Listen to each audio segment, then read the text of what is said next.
जय शिवराय मित्रांनो. मित्रांनो, अखेर स्वतःला बैलाच्या ऐवजी कोळप्याला झुंपून शेतामध्ये कोळपे चालवणारे शेतकरी, वयोवृद्ध शेतकरी अंबादास पवार, राहणार हाडोळती, तालुका अहमदपूर, जिल्हा लातूर यांची शासनाच्या माध्यमातून कर्जमाफी करण्यात आलेली आहे. मग इतर शेतकऱ्यांचं काय?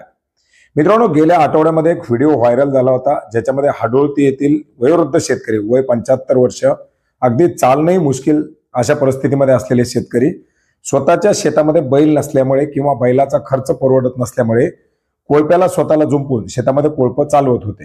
हा व्हिडिओ एवढा व्हायरल झाला, सर्व स्तरावरून एक हळहळ व्यक्त करण्यात आली, दुःख दाखवण्यात आलं. बरेच सारे आजूबाजूचे लोकप्रतिनिधी म्हणा किंवा चमकू नेते वगैरे त्या ठिकाणी आले, कोळपी चालवली, फोटोगिरी केली, व्हिडिओ वगैरे काढले आणि हळूहळू ही बाब एवढी व्हायरल झाली, एवढी पसरली की सर्व स्तरावरून याबाबत हळहळ व्यक्त करण्यात आली. बरेच रील, व्हिडिओ वगैरे वगैरे झाले. शेवटी हा विषय विधान भवनापर्यंत पोहोचला आणि सध्या सुरू असलेल्या पावसाळी अधिवेशनामध्ये सुद्धा या विषयाचं गांभीर्य दाखवून देण्यात आलं की शेतकऱ्यांची सध्याची परिस्थिती काय. बऱ्याच साऱ्या मीडिया त्यापर्यंत पोहोचल्या, शेतकऱ्यांना काही प्रश्न विचारले गेले. शेतकऱ्याच्या माध्यमातून आपण यापूर्वी सुद्धा अपडेट घेतलं होतं की शेतमालाला भाव नाही, सध्या खताच्या असलेल्या किमती, शेतमालाला न मिळणारा भाव, कर्जाखाली दबलेला शेतकरी, ही वस्तुस्थिती मांडण्यात आली. त्याच्या माध्यमातून शेतकऱ्याची कर्जमाफी व्हावी किंवा शेतमालाला भाव मिळावा ही केलेली मागणी दाखवण्यात आली आणि या सर्वांच्या वरती कुठंतरी विरोधी पक्षाच्या माध्यमातून देखील आवाज उठवण्यात आला.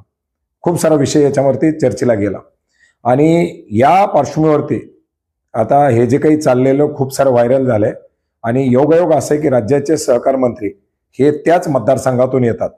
मग सहकार मंत्र्यांनी आज त्या शेतकऱ्यांची भेट घेतली, त्यांच्याच मतदारसंघातील ते शेतकरी त्यांची भेट घेतली आणि त्या शेतकऱ्याचं असलेलं 40,000 रुपयाचं कर्ज हे भरून त्या शेतकऱ्याला नील करण्यात आलं.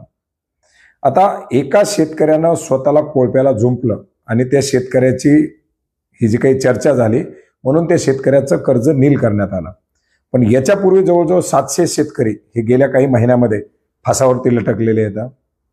आणखीन असे काही शेतकरी जे डिप्रेशनमध्ये आहेत, असे काही शेतकरी आणखीन हजारो की जे दावा हातात घेऊन फक्त लटकायला जागा शोधता येतं. मग जर एखाद्या शेतकऱ्याने जर